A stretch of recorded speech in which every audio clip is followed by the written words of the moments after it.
بسم اللہ الرحمن الرحیم یحذر المنافقون ان تنزل علیہم سورۃ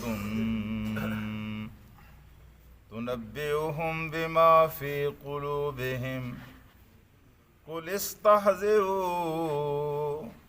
ان اللہ مخرج ما تحذرون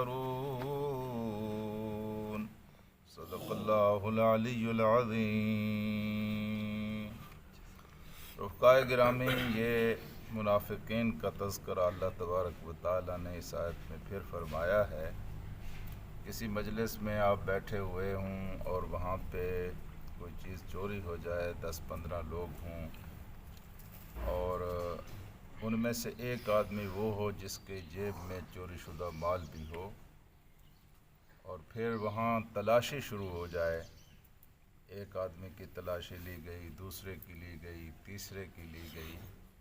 جب تلاشی کا عمل شروع ہوتا ہے تو اس وقت اس چور کی کیا کیفیت ہوتی ہے، اور جب تلاشی لیتے لیتے اس کی باری آتی ہے تو اس کی کیا